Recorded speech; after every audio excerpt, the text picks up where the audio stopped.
The Pittsburgh Steelers are now 1.5-point underdogs for Sunday Night Football against the New York Jets. Shows the impact of the Davante Adams trade. Steelers opened as 2-point favorites. If you want to get in on the Week 7 NFL action, BetOnline.ag is the place to do it.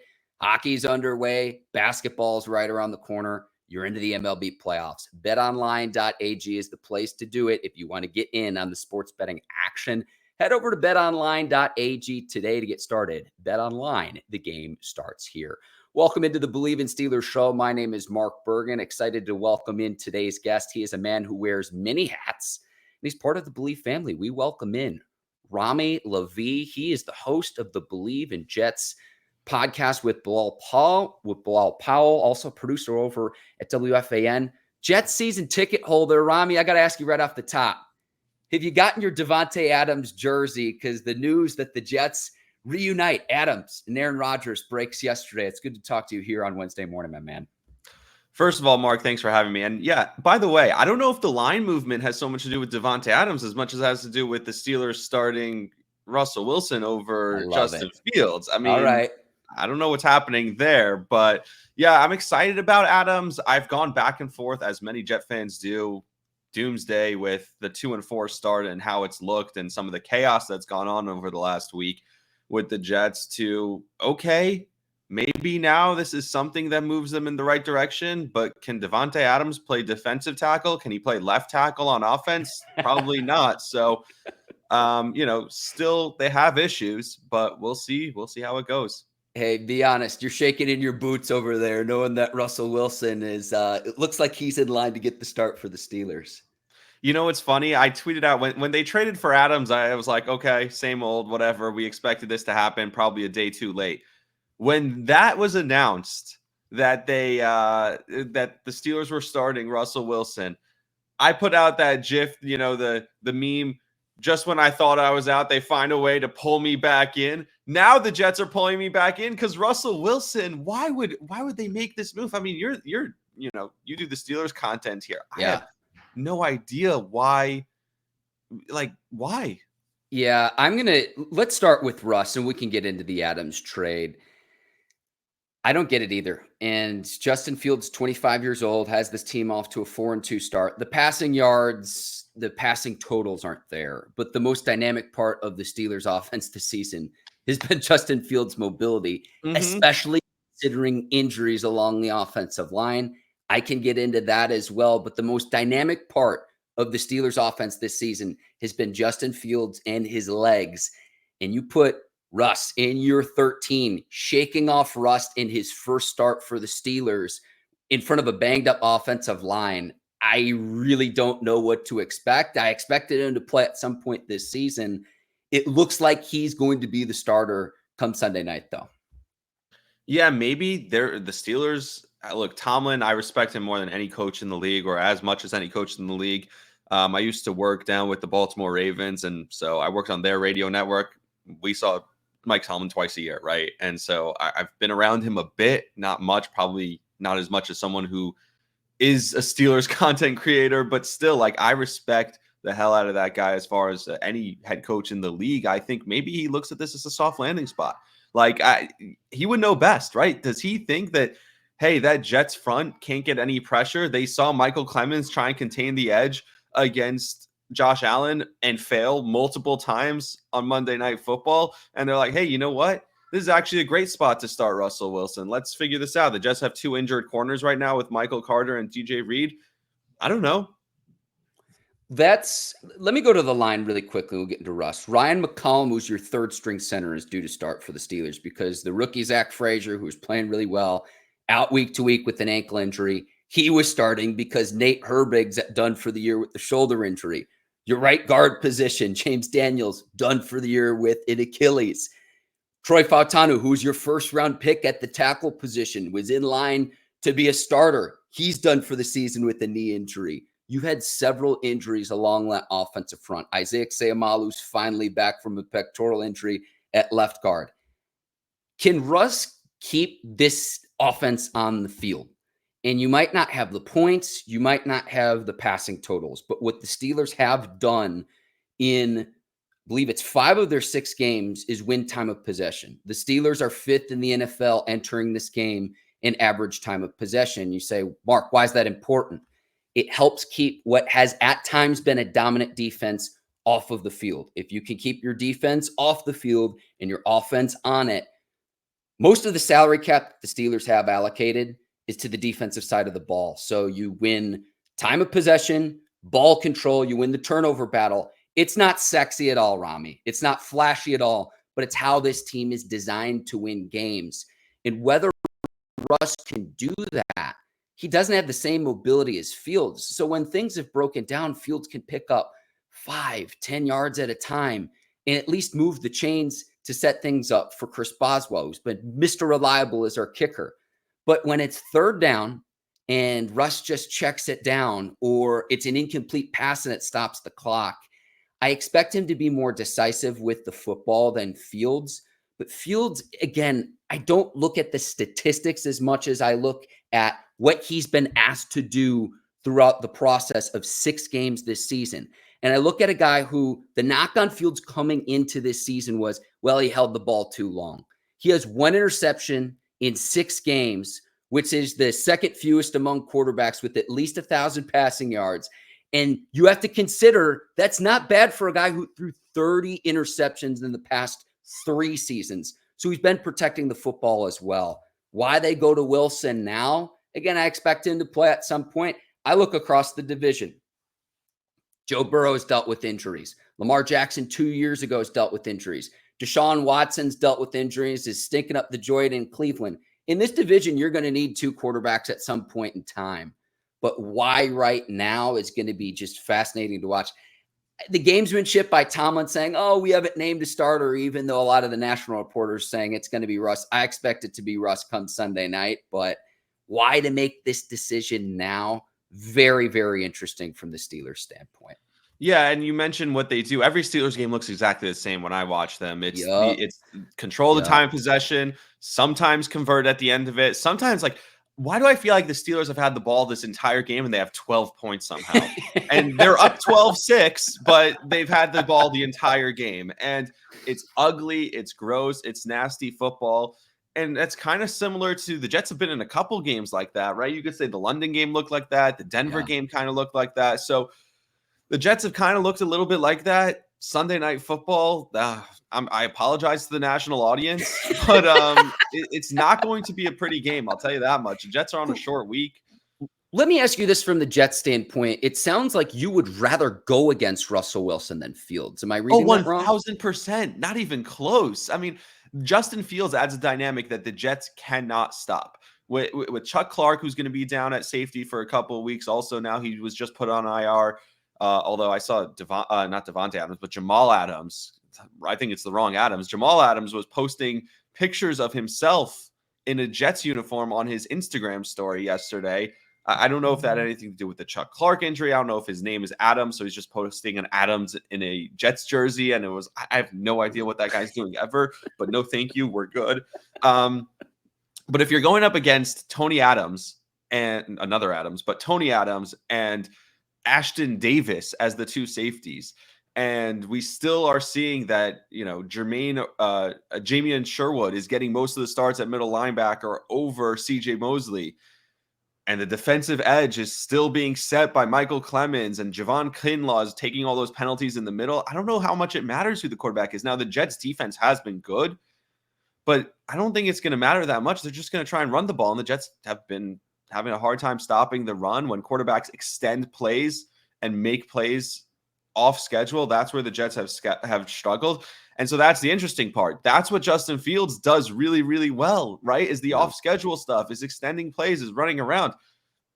I saw the Jets play against Russell Wilson last year. It didn't look good when he was in Denver. I saw them play against him 2 years ago. It didn't look good when he was in Denver. So I'm not sure why, if you're the Steelers, you would start Russell Wilson over Justin Fields. It makes no sense. Like you said, if me as a Jet fan is excited to see Russell Wilson start, that's not a good thing for the Steelers. Not good. In year 13, due to make his first start for Pittsburgh, Fields at 25, you would hope is still progressing. I know he's not a rookie. He's had a lot of starts, but I thought he got a very raw deal in Chicago, and I thought he's made Yeah, the most of his exactly. It's opportunities. like Sam Darnold with the Jets, right? And all of a sudden he goes to a functional organization with a great OC, good receivers, solid offensive line, and they're 5-0. So Justin Fields, you assume, can take that Sam Darnold step, right? Yeah, yeah. I mean, it was baptism by fire with Fields in Chicago. His very first start against the Cleveland Browns. Got sacked 9 times. Myles Garrett had 4.5 sacks in one game. It was just like, welcome to the league, rookie. And now he's in Pittsburgh. And I thought he's made the most of his opportunity thus far for the Pittsburgh Steelers. Again, we'll see how all of this shakes out. And how the Steelers handled all of this is going to be fascinating, because if Russ struggles at all, at what point do the Steelers fans say, hey, put Fields back on the field? You got to see what you have in both guys. And I'll say this too, Rami. The silver lining for the Steelers is they're paying both Justin Fields and Russell Wilson less than $5 million combined for this season. Both guys only under contract for the 2024 season. Yeah, and that's the part of it where it's like, hey, let's see what we got in both of these guys, right? Why not? Because at the end of the day, we know what's going to happen with the Steelers. They'll be 9-8 or 10-7, and they'll sneak into a wild card, and then they'll this season is not like a Super Bowl season, I don't think, for the Steelers with their quarterback situation, but they might as well try and see if either one of these guys can be the answer at quarterback for at least the next few years, because the rest of the rosters is pretty solid. It's not great, but it's solid. They have a solid roster, and we know they're going to have a winning record. They probably have the best coach in the league, arguably, at this point. Maybe Andy Reid. There's a couple out there that are maybe better right now, but he's up there, right? So I would say that why not find out? I guess that's the answer. Find out what you have in Russell Wilson. You made that move to go get him. I guess figure out what he's worth. Yeah, I'm glad you recognize Tomlin's excellence as a coach. I think a lot of times he's the victim of his own success. And despite the lack of playoff success in recent seasons, you got to go back to January. He's dragged into the playoffs, though. Yep. His highest pick was Devin Bush in 2019, and they traded up to get the 10th pick. And then look at his quarterbacks. And you might say, well, isn't that Tomlin's fault? It's like the end of Ben Roethlisberger, Duck Hodges, Mason Rudolph, Kenny Pickett, Mitch Trubisky. Yikes. So I want to get your thoughts, though, about the Davante Adams trade. When this news broke yesterday, what went through your brain?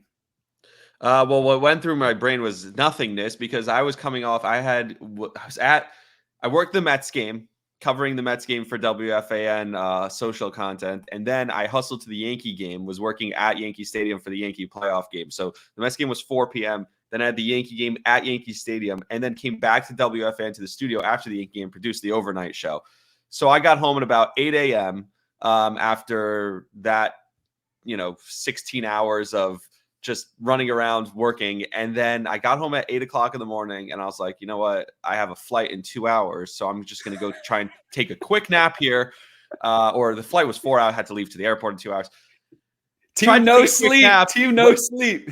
Went to sleep for literally 90 minutes. And my brother, of all people, who's not a sports fan at all, texts me, yo, Davante Adams. And that was it. I'm like, what? And I was just like, okay, I guess, which is so funny, because the exact same thing happened when Saleh was fired. I was like, okay, I was waiting. Something's going to happen today. I feel it. Something's going to happen today. I got to stay up. Finally, I fell asleep like 5 minutes before he was fired, woke up to a million phone calls 5 seconds later. And I was like, all right, guess I'm not sleeping today. So those were my initial thoughts. Then, I was still so upset by the loss the night before, and the loss the week before that, and the week before that, and 3 consecutive losses for the Jets, which is now, I think, 8 consecutive seasons in which the Jets have had 3 straight losses, which is crazy. And I was frustrated. I said, what does he change this? How does he fix the offensive penalties? How does he fix the special teams? You mentioned you have a great, reliable kicker in Boswell. We want a kicker, right? How does this fix the fact that if Greg Zuerlein hits 3 kicks, the Jets are, instead of being 2-4 right now, they're 4-2, right? So he missed 3 kicks that would have been, one was a game winner, 2 of them against Buffalo. If he hits those 2 kicks, they win that game. So all of a sudden you look at the season, it could have been so different. How does Davante Adams fix any of those things? How does he fix Michael Clemens setting the edge on defense? How does he fix Tyron Smith looking like a turnstile on the left tackle, right? He doesn't fix any of that stuff. But the thing is, despite all those issues the Jets have had, in each of their last 3 games, and this was the thought, I actually got on the plane. Sometimes it's good. You eliminate all the noise, right?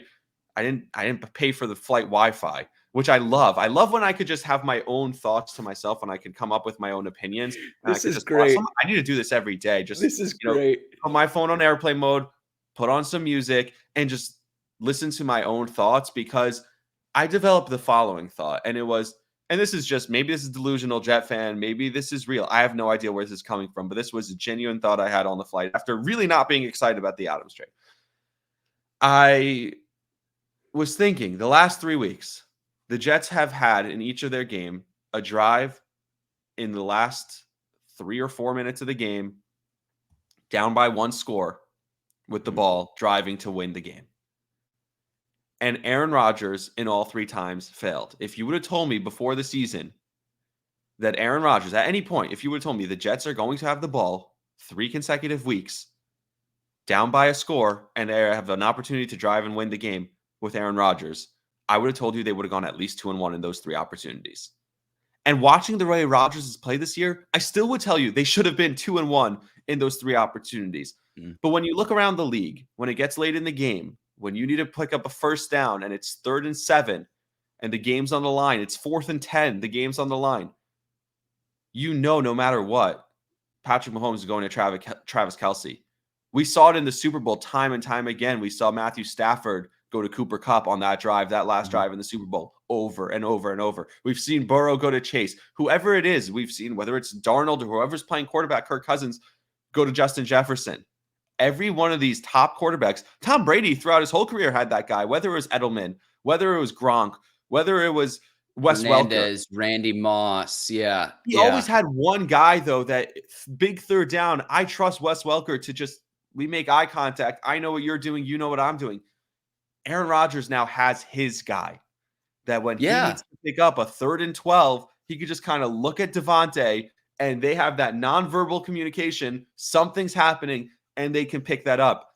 You think if Davante was here the last 3 weeks, I think they would have been 2-1 on those 3 possessions with a chance to win the game. So that's a huge difference despite all the problems the Jets have. And I'm not saying they don't have problems. They have problems.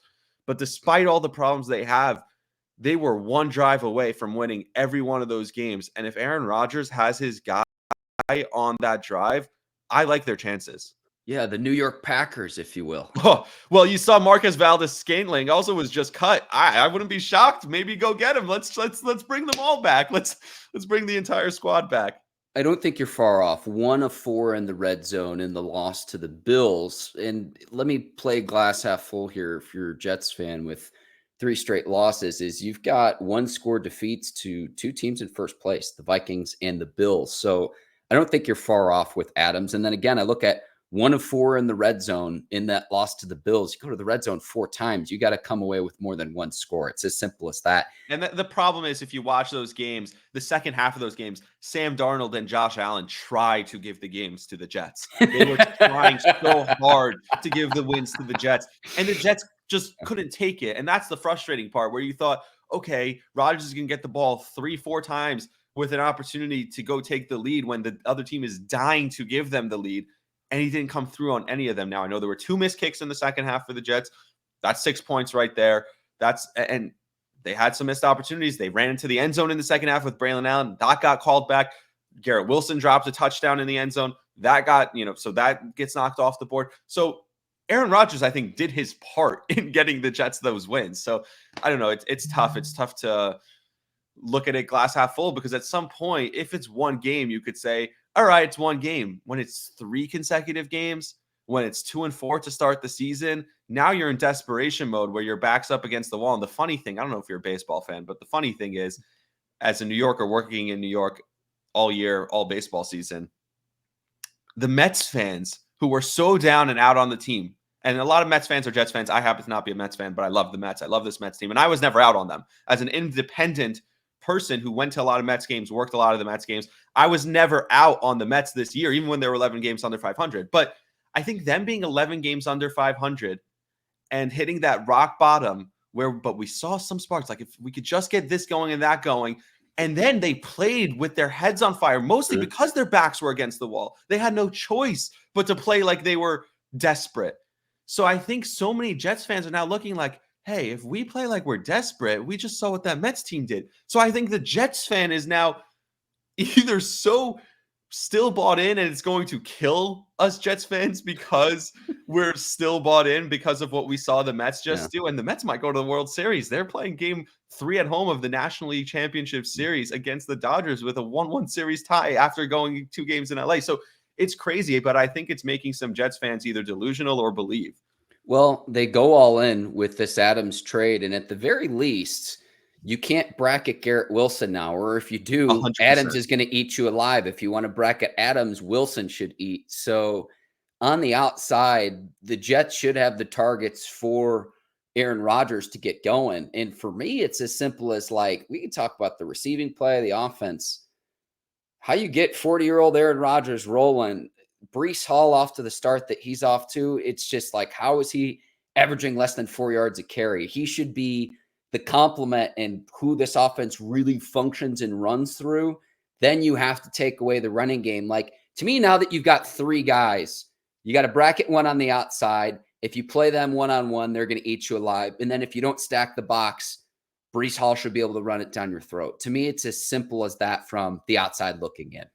Yeah, and the first game with Todd Downing as the OC, we saw that the Jets running game looked a lot better. It was a totally different running game with Todd Downing over there as the OC for the first game. So I expect the Jets running game to continue to get better. Breece Hall had his best game of the year. I think he had like 6.5 yards per carry against Buffalo. So I expect Breece to get better. I expect to see more from Braylon Allen too. That guy's a tough, hard-nosed back who can lower his shoulder in traffic. And we've seen a little bit of finesse from Breece Hall. We've seen a little bit of trying to spin out of tackles, trying to sidestep guys instead of, hey, lower your shoulder and create contact. Sometimes you have to do that. So, that's a combination of speed and power, I guess, if you're looking at Breece versus Braylon Allen. So I do think, and I said this before the year, I said the Jets offense will be at its best if they're a run-first team.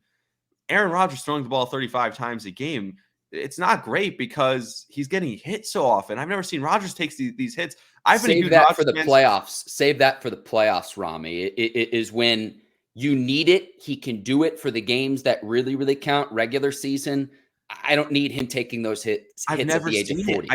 I watched every Packer game. I grew up with a Packer friend, and obviously the Steelers beat my Jets in the AFC Championship game when I was in middle school, and I hated the Steelers because of that. And I watched the Packers beat them in the Super Bowl. I became a huge Aaron Rodgers fan. So I've been rooting for Aaron Rodgers for a long time. And so I've never seen him take these kinds of hits. And so hopefully now him getting the ball out a little bit quicker with the options he has on the outside, hopefully they find something in the run game now with Todd Downing as the OC and the play caller. Again, I think the Jets, it's only up from here. And by the way, you talk about going all in. I think they'll go all in and get Reddick because they have no choice.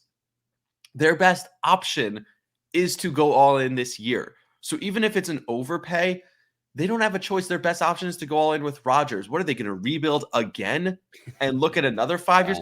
Woody Johnson doesn't want to do that. He still knows that the team has the talent. That's why they made the move to fire Saleh early. That's why they made the move at OC early. That's why they went out and got, you call it desperation trade, but they went out and traded for Davante Adams because this is their best chance at winning this year. And that's the goal still, is to win this year. So 2-4 backs up against the wall.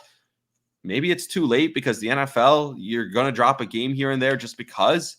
So maybe, going 8-3 the rest of the way is the best case scenario, and you're 10-7 and still a tough road. But I wouldn't be shocked if they did that. It's not easy, but one game at a time. Beat the Steelers, then you have New England coming up, and New England hasn't been great. That gets you back to 4-4 if you win those 2 games. Then you go from there. So again, I'm not saying that it's going to be great for the Jets the rest of the way, but I do see a path. I can tell you're a radio producer because that's a perfect segue. And I know we went back and forth a little bit on Twitter about this. How do you see the head coaching position shake out for this team beyond the 2024 season? It's hard to say. So hang on. Let me help steer you a little bit here. So things go well this season with the interim after firing Robert Saleh. How that shakes out, and then we can go from there of, okay, if they don't make the playoffs. But let's start let's say they go on a run, get into the postseason, right the ship this season. How does that play out? I think if they win a couple playoff games, you're looking at Jeff Ulbrich as the head coach of the New York Jets. That's my personal opinion. I don't think they'd make a change if they win a playoff game or two. Now, if they just barely sneak in and lose in the first playoff game, they go 9-8 and get their asses kicked on the road somewhere. I think that's enough to bring Aaron Rodgers back for another year where he's like, okay, we figured some things out. We got better as the season went on. Now let's bring in a new staff. And then, God, it's so hard to say who they would bring in because what head coach wants to come into a situation where he knows it's going to be Aaron Rodgers' team still for a couple of years? If you're telling a head coach, hey, you're coming into a rebuild and this is your team, we're handing you the keys, I could see anyone wanting to do that, right? I could see so many people wanting to say, hey, okay, that sounds like a situation. Mike Vrabel, that sounds like a situation I want. But Bill Belichick, we saw the diss against the Jets. He hates Woody Johnson. The diss on Monday Night Football on the Manning cast. I don't think he's ever coming here. So I don't know. Would Woody even give him that power in the first place with how Belichick would want to run an organization, not just the head coach, but to have, pretty much final say in the front office? Well, here's the thing. If the Jets continue the season and they win 6 or 7 games and Aaron Rodgers retires and it looks awful, then I think Woody Johnson's next move is, it didn't work. Let me bring in a huge name who could just take over everything from the front office right down to personnel decisions to actual game day decisions. So I think him making that big move for a guy like Bill Belichick would actually make sense. Hand over the franchise, because that's the next way he can get the Jet fan to buy back in, right? Woody's always looking to get the Jet fan to buy back in. If you win 6 games with Aaron Rodgers and he retires and now you have a huge mess on your hands, what other move is there? Sure. I know hindsight's 2020. Was there someone that you wanted to bring in to replace Saleh even before the season started? Because it's like Vrabel's out there. I know Belichick's out there. Help me out. I'm sure there are 2 or 3 or 4 other names. Well, it's crazy. I wanted Harbaugh. I was looking in the offseason. I was like, my God, you have all these. You have Pete Carroll out there too. You have all these options. Yeah. Mike McDonald, who ends up going to Pittsburgh, ends up going to Seattle. It's so many options at offensive head coach coming into the season. And it was like, why are we sticking with Robert Saleh? And then they're like, well, because we believe in Saleh. But you didn't, because you fired him 4 games in. So clearly you didn't believe in Robert Saleh. So that's the thing also, where it's like, if you were so on the fence about him that you're going to fire him 5 games into a season, then clearly you shouldn't have held on to him that long. He should have been fired 8 months before that. So to me, it's mind-numbing organizational decisions over and over. And that starts from the top. It starts from the owner. And unfortunately, that's what happens when I've been a Knicks fan my whole life. When the Knicks started to get good recently is when James Dolan stepped aside and said, hey, you know what, basketball people, you guys start taking care of things. You guys handle everything from here on out. I'm going to step aside. You guys jump in here. Worldwide West and Leon Rose, you guys take over. And it's been great. They hired a head coach in Tom Thibodeau who models after himself, right? They has the same mindset as them. Jalen Brunson, their superstar, is on the same page as them. He goes and gets his Villanova friends. They're all on the same page. They're building something together from the top down, right? The Jets, it's the exact opposite. Christopher Johnson, Woody's brother, hires Joe Douglas. Then Woody comes home and says, I want Robert Saleh to be your head coach, Joe Douglas, so you have to hire him. Okay, I have to put together a roster, but now you want me to hire that head coach. Does that fit? Maybe, maybe not. All right, now Woody's saying, I like that kid Zach Wilson from BYU. Go draft him. Now that falls on Joe Douglas. Okay, I guess I have to go draft him. Now Woody says, no, I want to go get Aaron Rodgers. Go get Aaron Rodgers. Then he says, you know what? Let's fire Robert Saleh. So it's Woody Johnson meddling over and over and over again in these decisions. And ultimately, that's what's blown up the Jets. So when everything goes down the tubes, Woody can look in the mirror and blame no one but himself. He could fire the head coach. He could fire the general manager. He could trade for another quarterback, and he's going to do all those things. But at the end of the day, he has himself to blame for the situation the Jets are in right now. I feel your pain because of the Jets playoff drought too. I totally, and that's longest in North American sports. And that's why if you're a Steelers fan listening to this or watching this, you just got to get into the dance, and sometimes some crazy things happen. We are going to see a season where the 7th seed goes on a run and wins the Super Bowl. I don't know when it'll happen, but it will happen at some point. And you got to get in. I'll say Yep. this too about Saleh, and then we can wrap here, is I think he'll be a fine defensive coordinator somewhere. I agree. But some guys just aren't cut out to be a head coach, and it didn't work out in New York. And it's frustrating because we saw a guy on the sideline, and I'm sure we'll see that guy again in San Francisco, who was fiery. He was running up and down the sideline, talking to a lot of guys, talking to players, talking to other coaches.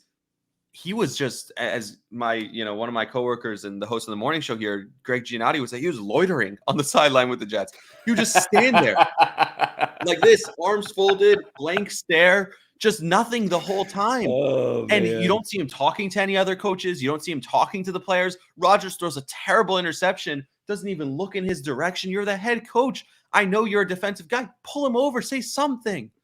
I have never seen a sideline interaction between a quarterback and a head coach when Rodgers almost shoved him. I've never seen anything like that between a quarterback and head coach. And I'm 31 years old, so take that how you will. It's just, and that was the most interaction I've ever seen between the two of them, though. That was more interaction than any other time. So it's just, at least we saw this past week, we saw Jeff Ulbrich talking to other there were assistant coaches being shown on the telecast that I'd never seen before on the broadcast. Like, who is that guy? I've never seen that guy before, because they were just never there when Saleh was on the sideline. He was just himself. And we'll see if Rodgers can get it right. This isn't to absolve Aaron Rodgers. He's had leadership problems throughout the course of his career. I'm not talking about his quarterback talent, but throwing his receiver under the bus after the game, like, come on, man. It's one play over the course of a whole game. And again, if you want to point to that interception and Mike Williams running the wrong route, who, by the way, we'll take another receiver in Pittsburgh. If you want to unload him, we will gladly take him. Someone to complement the third round pick we just gave up for Adams. But it's like, dude, you went 1 of 4 in the red zone. And yeah, if he ran the wrong route, be a leader in that situation. You've been around. And that's also, that's taking out of context. The first thing Rodgers said, because I watched the full post-game press conference, and he started with, this is on me. This is my fault. The mistakes, the little things. And then he mentions that as one of the little things. When they ask him specifically about that interception, he answered about that interception. And so, that's how the media is, and that's how New York media is in particular. But Rodgers, no, he's had issues in the past. I think some of it's overblown. He has only had 2 other head coaches prior to this, right? Like Mike McCarthy got fired in season 2018. That's the only other time he's had a head coach fired in season. And that was after a long run of Mike McCarthy, who I don't think is a great head coach. And we're seeing that play out in Dallas right now. He had 2 head coaches his entire career prior to coming to the Jets. So let's not act like he's a coach killer. And his teammates all of them talk glowingly about him. I had Connor, who wrote the book about Aaron Rodgers, Out of the Darkness. I had him on prior to the season, and then he came in and filled in at WFN one day, and I worked with him. I produced his show, and he was like, yeah, everyone he talked to talks so glowingly about Aaron Rodgers. And so despite all the narrative surrounding him, people who actually know him and are in his personal life love him. Like, look at Davante Adams. Look how happy he was on McAfee yesterday to be back with Rodgers. And I know he's coming from a hellhole organization and a situation in Vegas that was crazy. He thought he was going to play with his buddy Derek Carr. They nipped that after 1 season, right? And they go out and get Jimmy G. That didn't even last the season. Now they're back and forth with Aiden O'Connell and Gardner Minshew, and God knows what else is going on. So I get why Aaron Rodgers is a better option than that, but still, all of his teammates seem to love him. Everyone speaks glowingly of him. So I don't know. Look, if he doesn't win here, he's going to pretend this time with the Jets never happened. He's going to walk away and retire and be like, yeah, that never happened. It's going to be like Jordan with the Wizards. It's going to be Brett Favre. Brett Favre. Well, Brett Favre then went on afterwards to Minnesota and went to an NFC Championship game. So I don't know if it'll even be like that, but I do think that I still want to see how this plays out. But I think, a couple of games in there, the Denver game, you could say that's on Rodgers. You could look at the Minnesota game and say, yeah, Rodgers played really poorly. He dug them a deep hole in the first half. If he doesn't dig them that hole, they probably win that game. This last game, Aaron Rodgers played well and everyone else let him down. And so it's unfortunate, but that's the reality. I've got 2 things before we wrap here. Is between now and the November 5th deadline, Steelers have to go get another receiver of some sort. Now that Davante Adams is a member of the Jets, it was crazy because it's a week ago they're going to play him against the Raiders. They'll now play him against the Jets on Sunday night. He's on track to play, coming back from a hamstring injury that I don't know if I quite believe that it was a hamstring injury. I think they were just kind of keeping him on ice for the trade market. We've all been there trying to take a 3-week vacation in Vegas and pretending we're sick. Hey, I'm not going to disparage him for that. So there's that. There's a lot of guys out on the trade market. Keep an eye on that from Pittsburgh standpoint. 2 injuries I want to make mention of. We're recording this Wednesday. Nick Herbig's going to be out with a hamstring injury. Edge rusher opposite TJ Watt. So he'll miss Sunday night. Looks like Alex Highsmith's going to be coming back from a groin injury. Keep an eye on that, but he's on track to be back for the Steelers. And again, Ryan McCollum starting at the center position as well, the Steelers' 3rd string center. Keep an eye on that. But he is Rami Lavi, host of the Bleav and Jets podcast here on the Bleav Network. Rami, if there's anything you need to plug with what you're doing with Bleav, with what you're doing with WFAN, I certainly appreciate your time this morning. Thank you. I appreciate the time as well. And yeah, we're, always putting out stuff. Me and Bilal Powell. I've had Antoine Staley on almost every week talking. He's one of the Jets insiders who writes for the New York Daily News. So he's also coming on. So lots of different things going on with Bleav in Jets. So you could follow us there. All social media platforms is Rami, Ramilavi. If you're into fantasy baseball, I host a fantasy baseball podcast. So that's kind of dormant now during the off season, but just fantasy baseball. So lots of different stuff going on. And then if you want to listen to WFAN, it's Elite Sports Talk Radio. And Giannotti actually was he was a host in Pittsburgh for years, I think, actually. Greg Giannotti hosts our morning show now. I'm not sure what show he hosted when he was in Pittsburgh, but I know he was there for a bunch of years. So if you miss him, you can listen to our morning show. I get to work with him sometimes. So that's fun too. That's awesome. And I'll say this too, it cracks me up. There's so many different media outlets in New York. It's hard to keep track of them all, Rami. He is Rami Lavi. I'm Mark Bergin. Thanks for watching Bleav in Steelers on Apple and Spotify. Leave us a 5-star review on YouTube as well. Go on, hit that subscribe and like button. I'm Mark Bergin. He's Rami Lavi. Thank you for his time and insight today. I'll be live on my YouTube channel immediately following Steelers and Jets. Enjoy the Sunday night action. Till then, take care. So long, everybody.